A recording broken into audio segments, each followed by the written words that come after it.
Good morning students. Take your Hindi book, open page number 26, part 4, चाचा नेहरू। भारत के प्रथम प्रधानमंत्री पंडित जवाहरलाल नेहरू बच्चों से बहुत प्यार करते थे, इसलिए बच्चे उन्हें चाचा नेहरू कहते थे। बच्चों, इस पाठ में चाचा नेहरू के बारे में अच्छी अच्छी जानकारियाँ दी गई है, पढ़ो और जानो। बच्चों, हमारे देश के प्रथम प्रधानमंत्री पंडित जवाहरलाल नेहरू थे। हमारे देश के पहले प्रधानमंत्री कौन थे? पंडित जवाहरलाल नेहरू थे। प्रयाग इलाहाबाद के एक धनी परिवार में जन्मे नेहरू जी बच्चों से अत्यधिक प्रेम करते थे। नेहरू जी सबसे ज़्यादा किससे प्यार करते थे? बच्चों से बहुत अधिक प्यार करते थे। बच्चे भी उन्हें प्यार से चाचा नेहरू कहकर पुकारते थे। और बच्चे उन्हें क्या कहकर पुकारते थे? चाचा नेहरू कहकर पुकारते थे। इनके पिताजी का नाम पंडित मोतीलाल नेहरू था और इनके पिता का नाम क्या था? पंडित मोतीलाल नेहरू। इनकी माता श्रीमती स्वरूप रानी धार्मिक प्रवृत्ति की महिला थी और इनकी माता का नाम क्या था? स्वरूप रानी। और वो कैसे स्वभाव की थी? धार्मिक स्वभाव की थी। इनके पिताजी वकालत करते थे और इनके पिताजी क्या करते थे? क्या काम करते थे? वकालत करते थे। चाचा नेहरू के जन्मदिन 14 नवंबर को हम प्रतिवर्ष बाल दिवस के रूप में मनाते हैं। और चाचा नेहरू का जन्मदिन हम कब मनाते हैं? 14 नवंबर को हर वर्ष बाल दिवस के रूप में मनाते हैं। श्रीमती इंदिरा गांधी इनकी ही पुत्री थी। और इंदिरा गांधी किसकी पुत्री थी? चाचा नेहरू की। बच्चे चाचा नेहरू का जन्मदिन बड़ी धूमधाम से मनाते हैं और सभी बच्चे 14 नवंबर को चाचा जन्मदिन बड़ी खुशी से मनाते थे। इस दिन विद्यालयों में, घरों में मिठाइयाँ बंटती है और इस दिन सभी स्कूल और घरों में क्या बांटी जाती है? मिठाइयाँ बांटी जाती है। खेलकूद व सांस्कृतिक कार्यक्रम होते हैं और सभी जगह क्या होते हैं? सभी स्कूलों में क्या होते हैं? खेलकूद और सांस्कृतिक कार्यक्रम होते हैं। इनकी शिक्षा इंग्लैंड में हुई और इन्होंने अपनी शिक्षा कहाँ पर प्राप्त की थी? इंग्लैंड में प्राप्त की थी।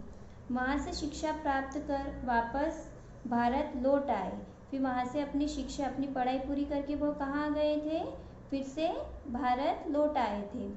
तब तक भारत में आज़ादी की लड़ाई छिड़ चुकी थी। तब तक भारत में क्या शुरू हो चुकी थी? आज़ादी की लड़ाई शुरू हो चुकी थी। इन्होंने आज़ादी की लड़ाई में अपने तन मन धन से पूरा सहयोग किया था और वह आज़ादी की लड़ाई लड़ने के लिए क्या करा? अपने पूरे तन मन धन से सहयोग प्रदान किया। आज़ादी की लड़ाई लड़ते हुए कई बार जेल भी गए। जब नेहरू जी आज़ादी की लड़ाई कर रहे थे तब उनको कई बार जेल भी जाना पड़ा था, लेकिन उन्होंने कभी हार नहीं मानी। फिर भी वो कभी भी हार नहीं मानते थे। नेहरू जी देश को आज़ाद कराने के लिए निरंतर संघर्ष करते रहे और नेहरू जी देश को आज़ादी दिलाने के लिए हमेशा क्या करते? निरंतर लगातार प्रयास करते रहे। चाचा नेहरू बड़े ही कर्मठ व ईमानदार व्यक्ति थे। चाचा नेहरू कैसे? परिश्रमी और ईमानदार व्यक्ति थे। उनका कहना था हमें मेहनत और लगन से काम करना चाहिए। उनका क्या कहना था? चाचा नेहरू हमेशा क्या कहते थे? हमें मेहनत और लगन से काम करना चाहिए, तभी राष्ट्र उन्नति के शिखर पर पहुंचेगा। तभी राष्ट्र कहाँ पहुंचेगा? हमारा देश कहाँ पहुंचेगा? उन्नति, विकास करेगा, उन्नति के शिखर पर पहुंचेगा, सबसे ऊपर पहुंचेगा। चाचा नेहरू का नारा था आराम हराम है। नेहरू जी का नारा क्या था? आराम हराम है। उन्हें गुलाब के फूल से विशेष लगाव था। वह हमेशा किससे, कौन सा फूल पसंद करते थे? गुलाब का फूल पसंद करते थे। वह हमेशा इसे अपने कोट पर लगाते थे और वो कहाँ लगा के रखते थे? हमेशा अपने कोट पर लगा के रखते थे। नेहरू जी के शासनकाल में जनता सुखी थी। जब नेहरू जी का शासन चलता था वहाँ पर, तब जनता क्या थी? बहुत खुशी थी और कहती थी यदि ऐसे प्रधानमंत्री निरंतर बनते रहे तो निश्चित ही भारत का चहुमुखी विकास होता रहेगा।